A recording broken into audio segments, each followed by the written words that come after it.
Romancing the Dungeon is intended for mature audiences, as this show contains adult themes. Oh wait, I'm being told it's not those kinds of adult themes. Just sensitive stuff that some audience members may find upsetting. Content warning for specific episodes can be found in the episode descriptions.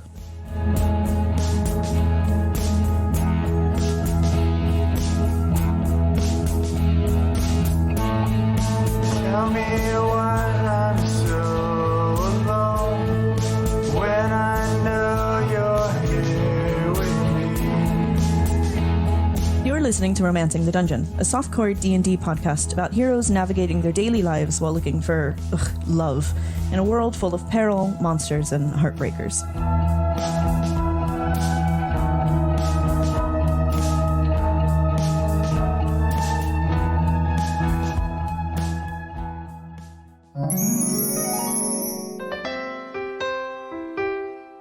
Are you lonely, miserable, or just plain horny? Well, you've taken the first steps to solving your problems, or at least your dating ones. Welcome to D8, devoted, desired, dreamy or dirty, dapper dates for dejected daters. My name is Roz Grapers, founder, CEO, and love wizard. Our questionnaire continues. What did you want to be when you grew up? When I was a kid, I wanted to grow up to be a rock star, but then I dated one and I changed my mind very quickly. Oh, honey, he's not a rock star.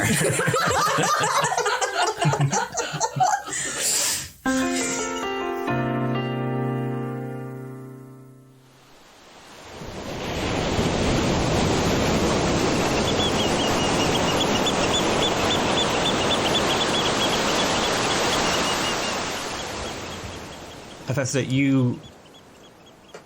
you walk further into the cave. The light at your fingertips just kind of following you wherever you kind of go. It tracks alongside you. And as it illuminates the far wall, you just see this amazing carving of a woman standing there, her arms outstretched, and just at her feet crowds of people all prostrating themselves in her presence, all bowing, all worshipping. And you get this overwhelming feeling, like as if the air there's more pressure, as if it's harder to kind of walk through. And as you kind of glance down and around you, this cavern, there's nothing here but just this brilliantly white wall with this carving. The light around you, you don't see anybody. Whoever spoke to you, there's nobody here. Hello? Your voice just echoes around the cave. Can I walk up to the statue? As you approach it, give me perception check. 17. It's quite strange.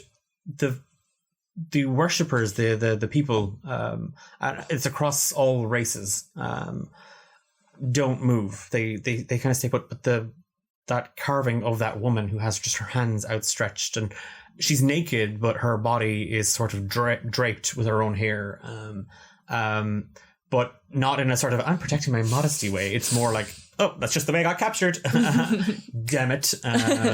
But you just look up and you can take the whole thing in, and the mark on your back just starts to get warm. Like the cave is cold, and you can feel the cold on your skin. You can feel the kind of the shallow seawater that is kind of bleeding in from the ocean outside, just sort of filling, and that feels cold, and you can feel the numbness in your toes. But there, on your lower back, that mark just glows in the presence of the statue. Do I recognize her? You try to recall, like it doesn't look like the column in the Temple of Devotion and Purity. Okay. This is obviously another rendering, or because this is Hedona. Every time you've ever seen anything of Hedona, there's usually hordes of people, usually naked. Yeah. She's usually naked, and people are really, really enjoying themselves and worshipping her at the same time. But she looks ever so slightly different. Like, as you kind of take all of it in, the eyes on the statue, on the carving, they almost track you as you kind of move through the cave. You feel them on you at all times. And that heat grows more intense. Can I walk over to it and just poke it? just like jab at it? Anybody in there? Yeah. I don't know. There's no response. I'm gonna go now, I guess, then? Nothing. Hello? Am I dead? What's happening? It's just you and your voice just bouncing around the walls.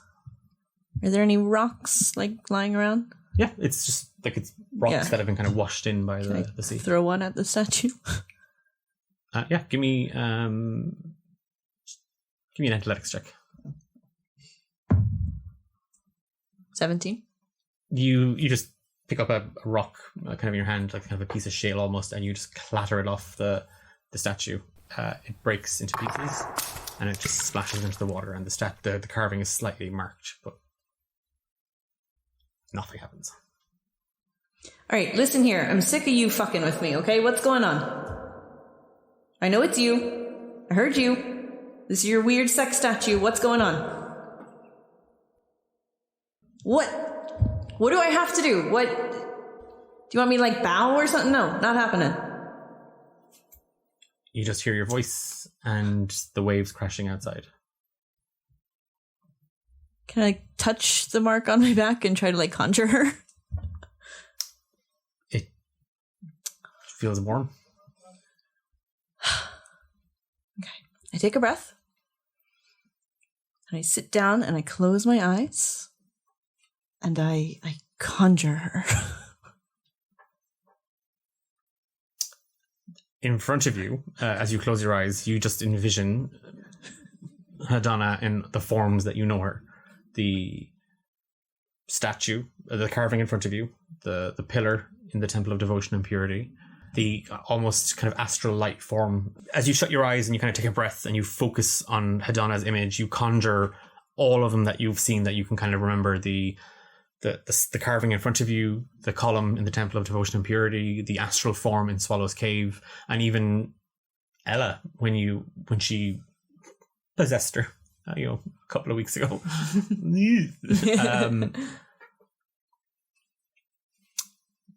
Nothing. The heat stays the same. I just throw myself backwards on the ground. I just lay there for a minute quietly, and then I just go, please? Nothing happens. What an asshole. Say that out loud. Does that piss her off enough to show up? You hear your own voice, even though you kind of whispered it, the acoustics in here pick it up, and it just kind of bounces around you a little bit, like just a whisper dying.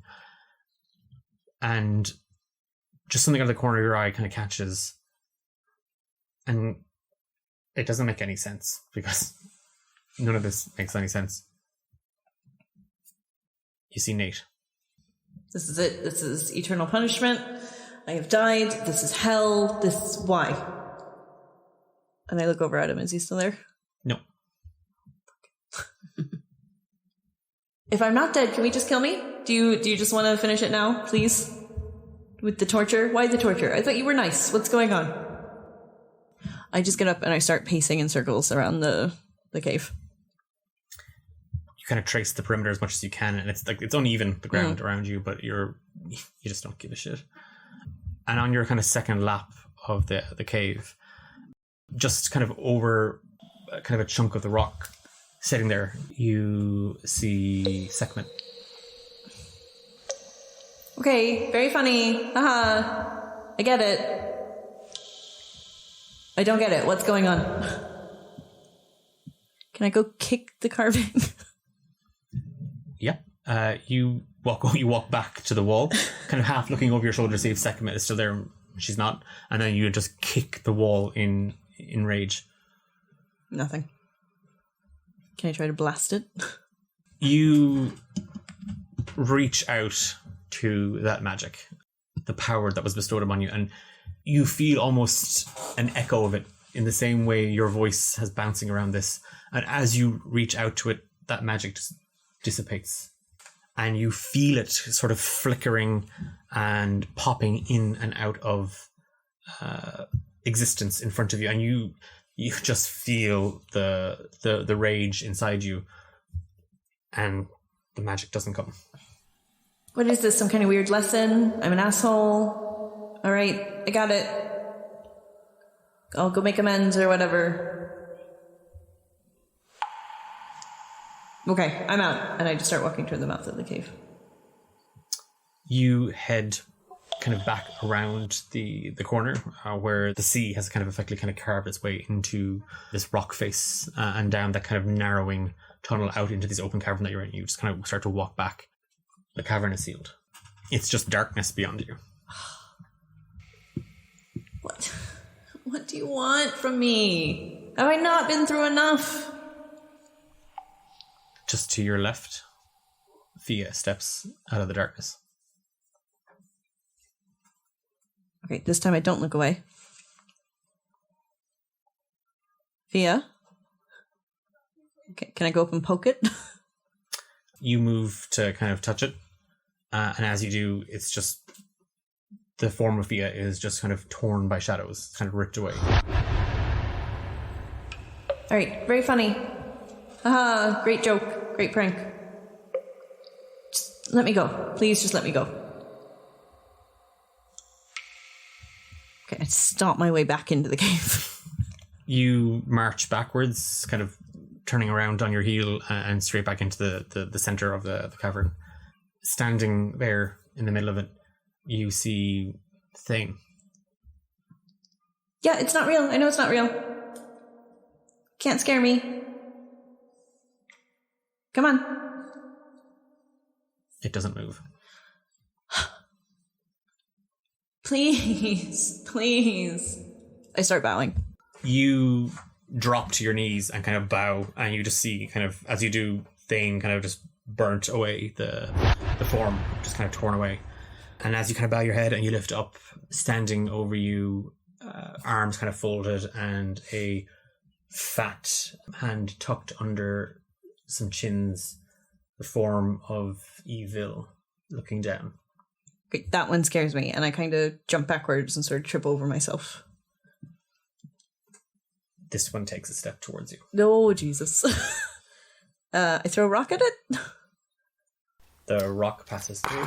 You see the shadow kind of be torn as the rock passes into it, and then reform and continue as you back away. Oh, God. And I just keep scooting backwards. Your back is against the wall at this point. What is this? What? It's not real. Why does this one move? What's going on? What? Go away. Go away. We're done. We finished whatever we were doing. Moving the hand from under their chin, Eve reaches down into a bag draped over her shoulders and tucked under the feather boa, and you see her just draw out an obsidian dagger, clutch it in her hands, and she approaches you. No. That was not the deal. The deal's done. I broke it. We're done. We're done. I can't even do the pew-pew anymore. We're done. It keeps going. Hedona, please stop. The dagger plunges itself into your chest. Give me a Constitution saving throw. Oh my God. And then a Wisdom saving throw. Oh God. Ooh, okay. So that's a 19 for Constitution and a 5 for Wisdom. The pain burns into your body. You feel the point of the blade break the skin, and then it's just a raw heat. And that just becomes part of your own fire, your own rage, your own heat, your own temperature. and you're able to just kind of brush it past, and you still feel it pressing in, but you're able to kind of not focus on it.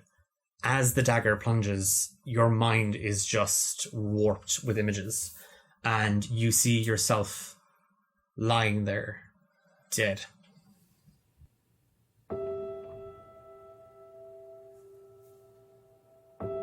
You see Thane walk away, Fia carried away, Nate led away, and nobody comes for you.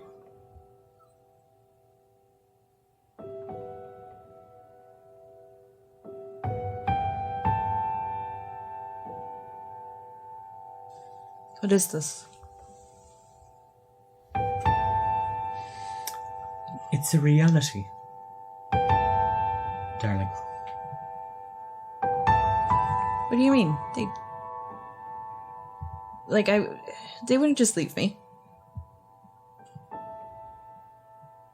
Then where are we? I don't know. I mean, I'm not there, so clearly someone took me away. But they didn't. Well, then where am I? And as you watch Nate being led away by Marilla, your vision is just kind of torn from it, and under the rubble, you see your body. You're dead. And they don't care. Like I told you. Hope it was worth it. Where am I? It's like you said, Hephaesta. Your own personal hell. Oh. Such potential. Utterly wasted. But then I have a new protege. Somebody worthwhile. Somebody actually useful. Strange that you find yourself here of all places. I don't even know where here is. Don't ask me, darling. This is a place of your own creation.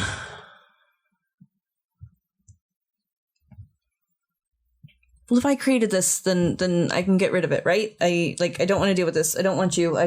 No, this is all lies. This is all bullshit. I don't believe you. Go away.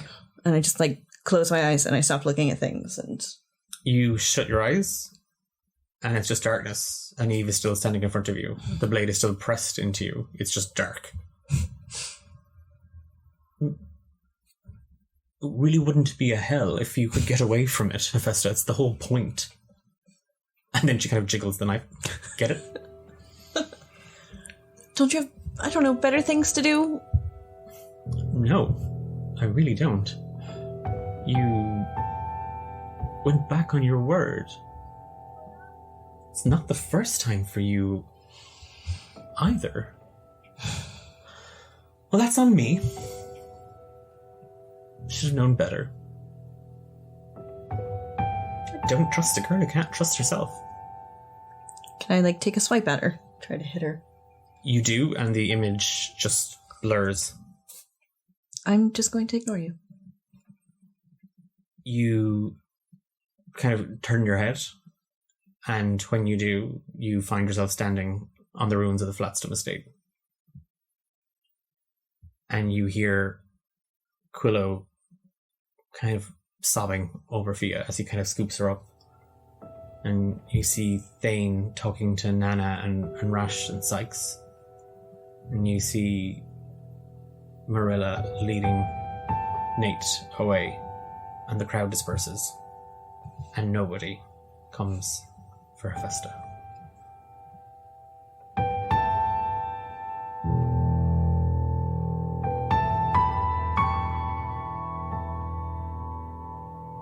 Can I go to where the body is. You move over. And I don't know, dig it out of the rubble. You bury your hands in and you start pulling the rubble away, and you're lying there. The body's cold. I just let out a scream and start crying. The eyes open. This was your fault. And lying below you is Eve. You chose this. You made this decision. You've nobody to be angry with but yourself. Quit blaming everybody for your problems. Our agreement wasn't meant to end in death. In you just take my powers and fucking let me rot. Like, I didn't kill you. I did take your powers, but they really weren't yours in the first place. Were they? So what? So just this forever? Just this over and over? Just us gals. God, I think I'd rather Nate. Oh. Low blow. But then you don't really mean that. Or do you? And you find yourself kneeling over Nate with a dagger. Do it. Stick him, Hephaesta. Stop. You can make it right this time. Stop. You won't be trapped. Stop.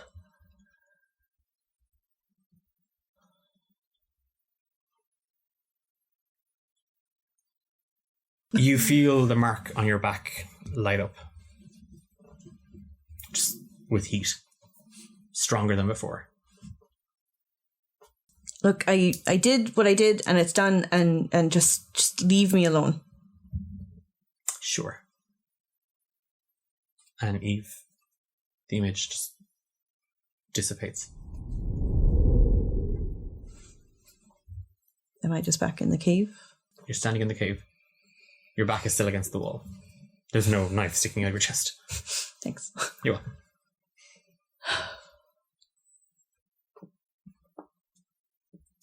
I want to go back over to the carving and just sort of sit back down and lean back against it. And I just say, look, okay, I have fucked up so much and I've been trying to fix some things and I can't fix things if I'm stuck in this cave. So just let me go and I will go back and I will face my demons and fix it, but just please make this stop. As you speak and your voice again bounces around the cave, opposite you, coming down around the corner, you see Fia, Nate, Thane, Dahlia, Sekhmet, Marilla, your brothers, your sisters, your parents. Behind them are throngs of other people until the cave is almost bursting. You don't think you could fit anybody else. You don't recognize half these faces. And they all speak as one. All of your demons? Really? And moving through the crowd, Eve. You wouldn't even shut your eyes. Ooh. As many as I can. I can fix things with what? My friends. And Eve just starts laughing. It's like, oh my god. Hephaesta, I actually thought you cared for a moment. Oh, that's probably the stupidest fucking thing I've ever heard. Wow. Oh. When they go low. When they go low, Eve. Laugh. Stop. They are... Okay, maybe not Nate, but Fia's my friend. And Fia turns her back. No, stop. She is. And Thane. And Nate. No, Thane wouldn't... And Marilla. And Sekhmet. Thane wouldn't have helped me. And your family.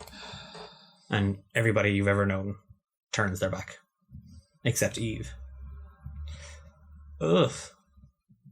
And you screwed me over.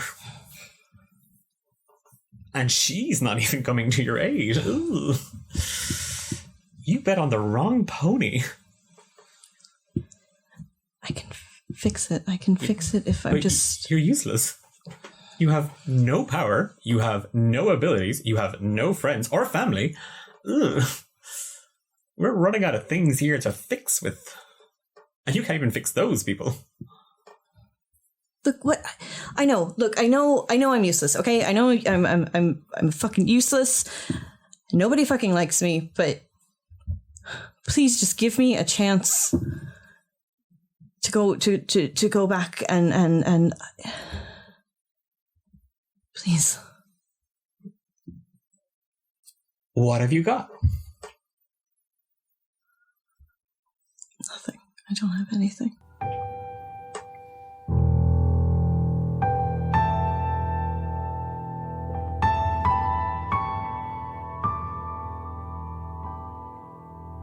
And the mark lights up.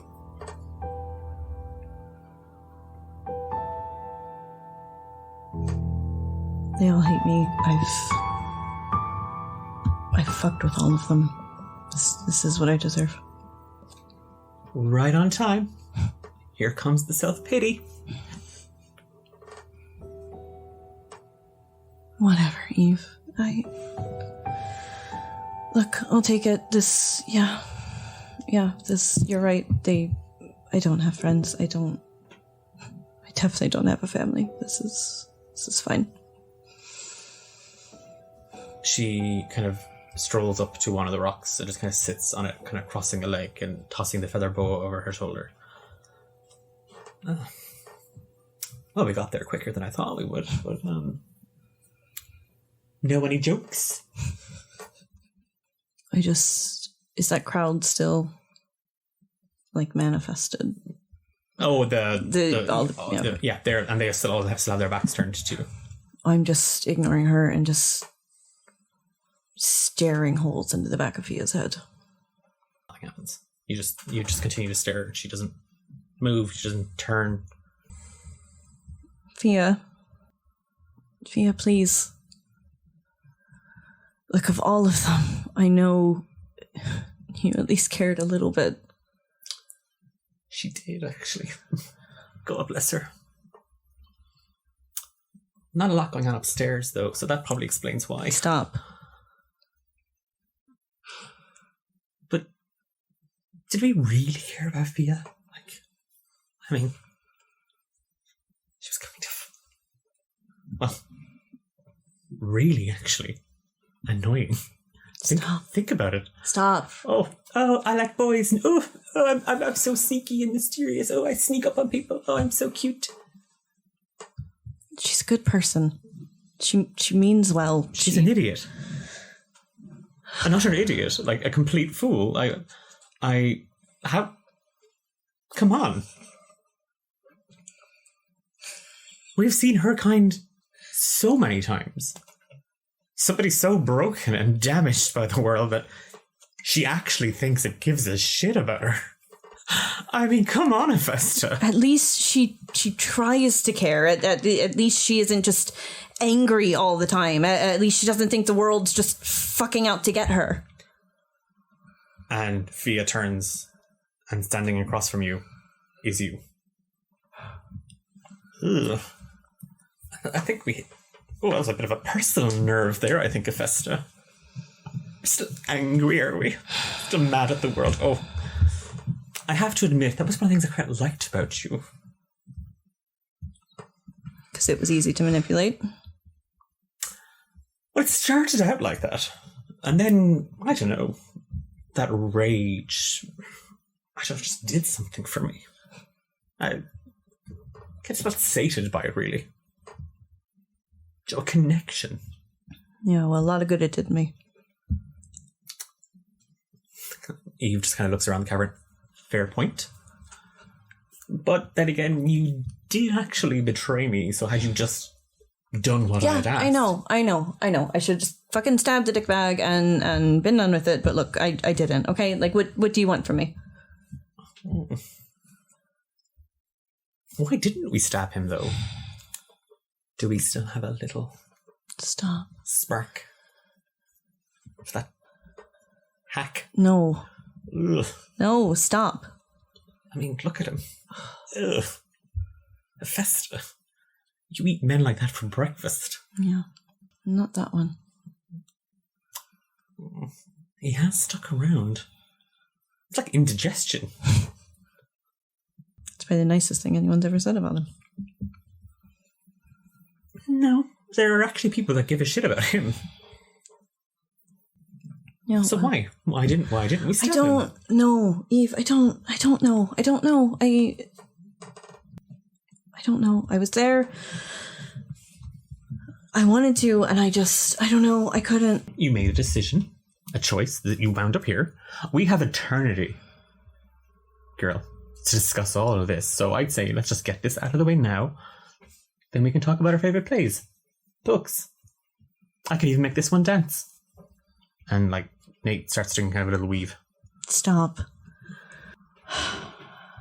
I'm not lying. I don't know. I wanted to, and I couldn't. Okay, I don't know. Maybe he just looked too pathetic. It's like putting down a dog. I just couldn't do it. Okay. So you pity? Maybe. You've crushed people's fingers for slighting you. Hell, I even saw you light a carriage on fire just because they cut you off. Well, maybe those weren't the best decisions I've made either. I don't know, they were kind of fun. Yeah, and they hurt people, didn't they?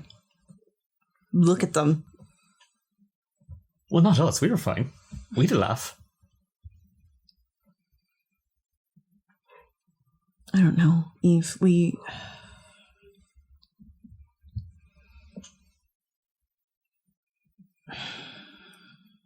I never thought I'd see him again, and then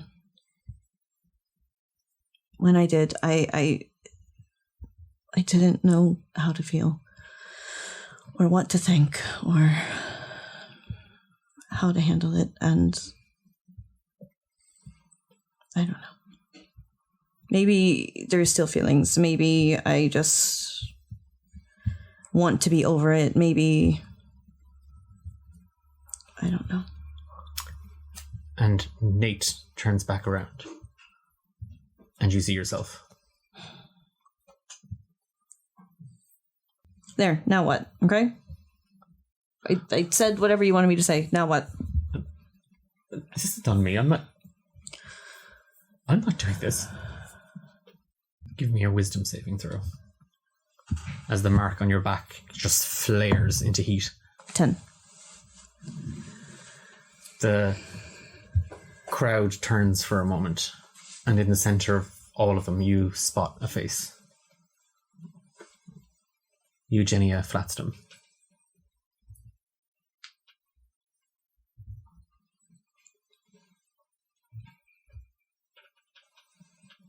Eugenia?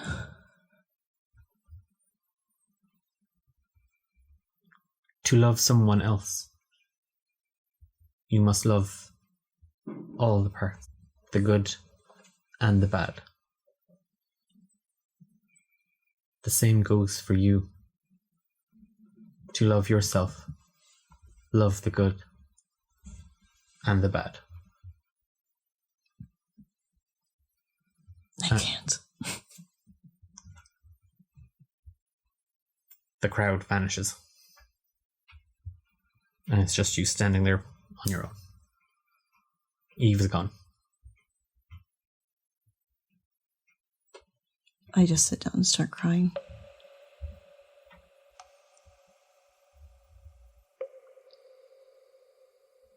That whimsical lady had a way with words. She was on to something. It's actually quite interesting. And Eve steps around the corner of the cave again, and as she does, light just kind of drapes her. And the form that you know is just melted away.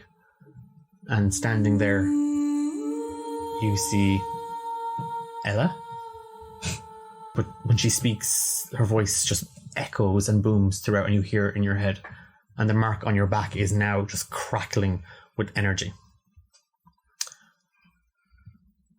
I have done what I can to help. You have work to do, Hephaesta Tinderson, in the world and on yourself. But I've taken you as far as I can now. The rest you do on your own. And you do not have time. Your friends are in grave peril. What do you mean? What happened? What's... Asmodean doesn't take kindly to being crossed. There is... and there are shadows moving, even now, as you and I speak. Against all of you. Against all the good in this world. At his whim. I do not have the power I once did. But if I've learned anything in my time, it doesn't have to be me that stops us. You have a power within you, one that rivals some of the greatest sorcerers I've ever known in lifetimes. You just need to trust yourself.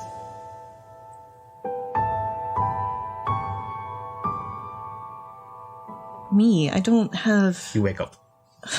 You gasp for air, and you're lying in a bed, and in the...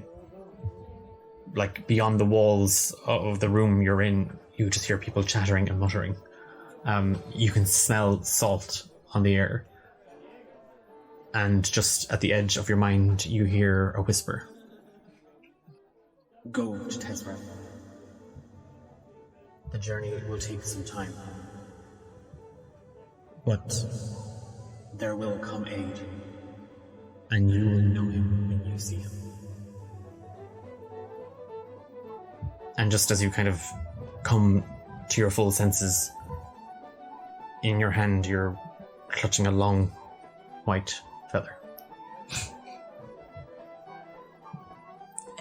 I just sort of try and take in my surroundings, try to figure out where I am. It's a small little wooden room. There's a small little side table with a bowl on top of it, chest of drawers. Looks like a bedroom, like possibly, but the noise outside, possibly in an inn, but you don't recognize the furnishings. Is there like a wash bowl? There is on the side table. It's just filled with a little bit, and there's already a damp kind of rag on it. And then the door is just swung wide open as a rather large elderly woman just sort of barges in, like her full frame kind of coming through the door at you. Oh, she's alive. Oh, I knew it. Erwin, I knew it. She's alive. And over her shoulder, she's just kind of saying it. And the car like, hey, in the back. Look at the state of you. She trundles across the floorboards towards you, and the side tables are rattling a little bit. And she kind of snags the rag from the wash basin, and she starts putting it on there. She starts giving you a wipe down. Oh, I'll get you there now. I'll get you. Oh, the state of you. Jeez. The sweat's pumping out of you as well. We all thought he was dead. We thought she was dead. Who? Where? What? Who are you? Oh, hold your oxes there now, lady. Right, hold your oxes. You need to get your strength up. I've just been pouring broth down your throat. Now, sit yourself up. Granny will take care of you. I'll get Erwin to fetch some stuff, and we'll get you right as rain, and then we'll figure out what the absolute notion you're doing on the island. Huh? Island? Yeah. Oh, nobody... No. We're fairly open-minded, don't you worry about that, but we've never really seen one of your, kind. If you don't mind me saying. What? We're just not used to fire Genasis. Where am I? You're on fishes. Fishes, love. The island of fishes. How? I was in Tesrab. Yeah, and Erwin... Wait, what? But Erwin fished you out of the sea. Hey, to be fair, he thought you were a catfish. Obviously, you're not. Who's Erwin? That's my grandson, Erwin. And then just over her shoulder. I have to get home. I have to go. I have to. She's now kind of pushing you back into the bed. Oh, you're not going anywhere. No, I have to. Oh, no. Oh. Wait, sorry, Granny?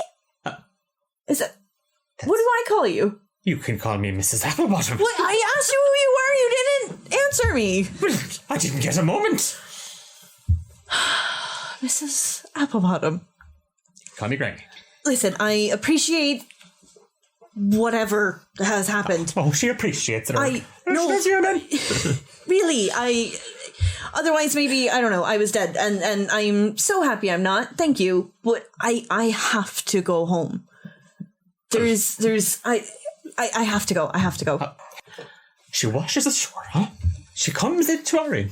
I give her lodgings. I take care of her. What do I get for her? Nothing. In the background. No, thank you so much. You've my eternal gratitude. I can, if you ever need help, come find me, and I can help from the girl who can't even swim. Huh? I was not conscious. How would I swim if I'm? Oh, sure. I don't even know your story. Don't even know your name. Huh? Don't even have the manners to tell me your name, do you? Oh my god. My name is Hephaesta. Pleasure. She holds out a hand. I'd shake her hand. Her skin is just dry and leathered and cracked. Like it's just years of hard work and living out in the middle of the sea. It is so wonderful to meet you, and I appreciate everything you guys have done. But my friends are in danger. Their lives are in danger, and I have to get home to help them. Oh, that sounds serious, man. Just behind her. And Mrs. Applebottom kind of just hooks herself up, and she kind of fixes her penny apron. Well, you didn't have to make a holy show of me in front of the lad, did you? And the pub and everything. Now they all think I'm some sort of cruel woman. No, you're so helpful. No, you're lovely. Thank you so much. I'm not. I'm a beast. No, you've been. Aaron, throw me to the sea. You have been such a help. I appreciate it more than I can state. I'm very sorry. I did not mean to make a scene. I woke up and I didn't know where I was, and you know what? That's on me. I'm so sorry for inconveniencing you. If you could just point me in the right direction, I'll be out of your hair in an instant. We're on an island, love. There's in the direction of a boat. Oh, you were fresh how to look. Erwin's the only one with a boat right now. Erwin, yep, that's right. Just again over her shoulder. Kind of. I just like lean around her to look at him, and I'm like, "Can I hitch a ride to off the island?" No. Sure. Can't be having people saying I kept her here prisoner against her will now, can I? Oh. I like pat myself. The jail keeper. That's what they'll be calling me now. I pat myself down to see if I have anything to give them, any money, any. You're in a even smock. Like yeah, okay. You're in a smock. No, fair enough. Honestly, I give me a quill and some paper. I'll leave you my address. You can come find me if you ever need me. I can help. Anything you need. I don't know. Invaded by orcs, invaded by fish people. Whatever happens, I can help you. I really need to get home. Sounds serious, man. And Erwin kind of approaches. I think we should bring her to. Mrs. Applebottom just kind of fixes herself up, and she kind of stands and she kind of folds out her apron a little bit. Well. Not that I'll have anybody saying it against me or anything, but I took the liberty of cleaning your clothes and having them repaired. I did it myself. Thank you so much. No, thank you so much. Oh yeah, that's it. Swan into my life like that, like some sort of sea creature, huh? And out the door again you go, huh? Probably to whisk my poor Erwin away and get him all embroiled up in danger. Is that what it is? No. He'll come back in an instant. I just need a lift back to the mainland. Fine. Be on your way then. I'll have some food and everything prepped for you. I will. Oh, yeah. Thank you. And you'll have to tell people that I did that. I will. I'll tell everyone. Everyone back in Tesrob will know. Oh, no, along the way as well. After the whole way, I'll shout it the whole way back. Yeah, you will. I will. Thank you so much. She's backing out the door. Erwin, get the boat. All right, then. And he's just out the door. So you're going to get... Please. Okay. And maybe sit down for 5 minutes. I've been through a lot in the last 10 minutes. You gather yourself and your head is swimming. Your body aches. You go to stand. You kind of fall back onto the bed. You see kind of against the crook of a dresser, some of your clothes folded and even some hanging. And you kind of stumble forward to get those and you get dressed. He's at the boat ready now for you and everything. Out the door she goes. All about the hospitality, all the free hospitality. Oh yeah, that's what I'm saying. As I'm getting ready, can I braid my hair and braid the feather into it? Yeah. Just so I don't lose it. Okay. And yeah, no, I'm just to the boat. Gotta go. Oh, out the door. Thank you. Oh, no, thank you so much. I don't need it. I don't need it. Thank you. No, you wander away now. You obviously. And she's shoving kind of a knapsack into your hands. And there's food in it, and you hear the clinking of coin. Oh no! Thank you so much. No, really. Thanks, Edith. No, thank you. I'm just a good Samaritan now. That's all I want. I'll let everybody know. Everybody will know. Yeah, right. And she gives you a hug. I hug her back. Yeah. Let her guide you. Thank you. And she kind of gives. I mean, it's a frickin' hug. And she lets you go. You step out of the very small tavern that you were in, and a lot of customers were just like, people are all kind of, and it's just bare rock and dirt and huts and fishing nets and lines and poles gathered and boats overturned, and Erwin's kind of at the end of a road leading down to up here, and he's kind of waving. You see that he's got it's a larger boat. So, where are we going? I don't honestly know where I am. So I'm just messing with you. Okay.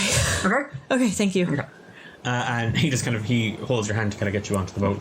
He gets in and he hoistens the sail and dons the mast and does both things. Search boat references. Search boat references here. How's that Google search for you? I didn't Google it actually. I knew those terms by myself. Bring your hair knife as well. Yes, and my boar knife for shaving the boar. The trip across the sea is laborious.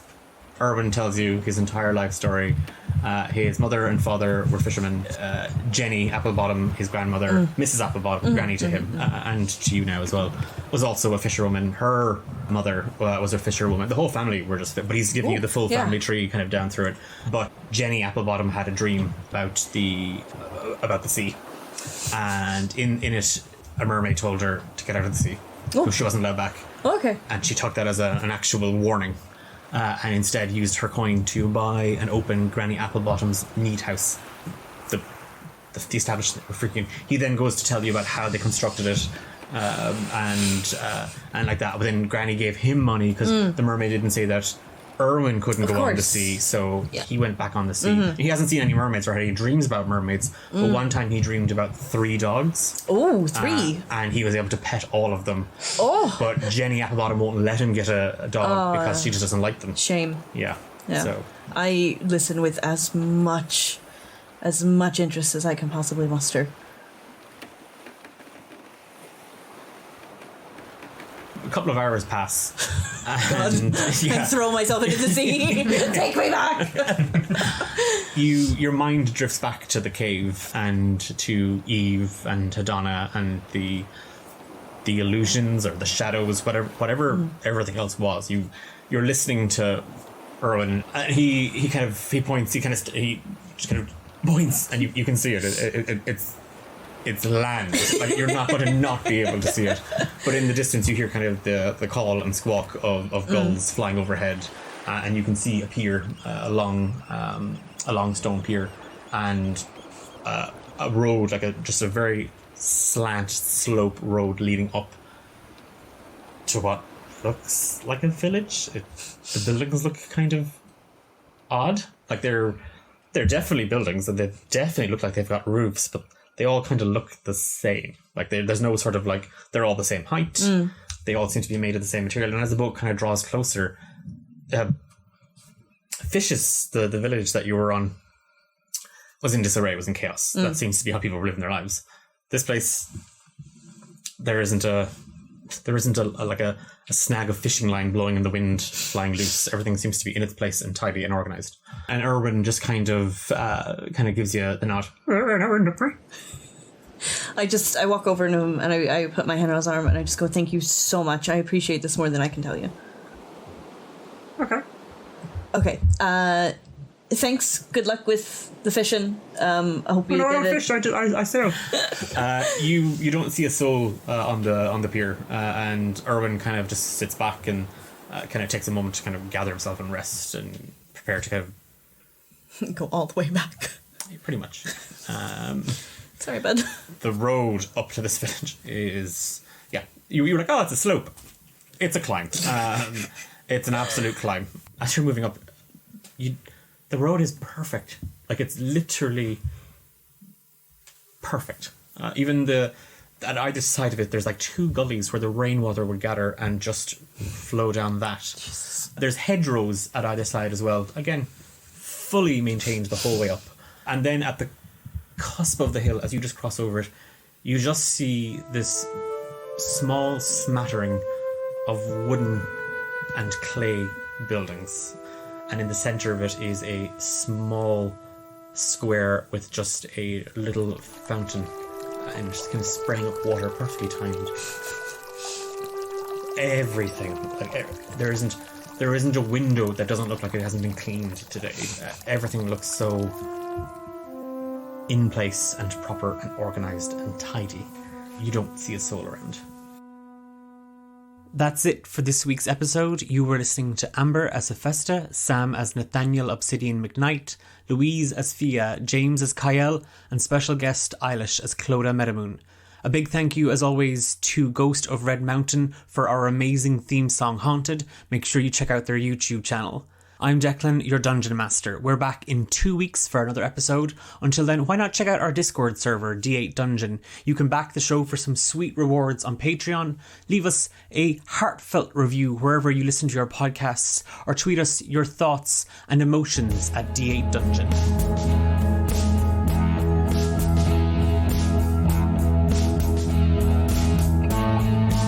Tell me why I'm so alone when I know you're here with me.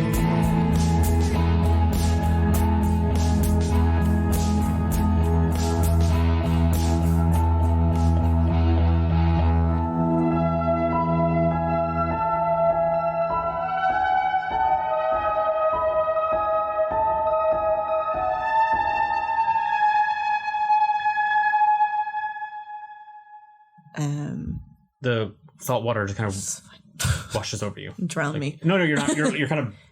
There's enough. Okay, you start drowning. Yes, thank you. Nothing happens. You die. Great episode. Moving on.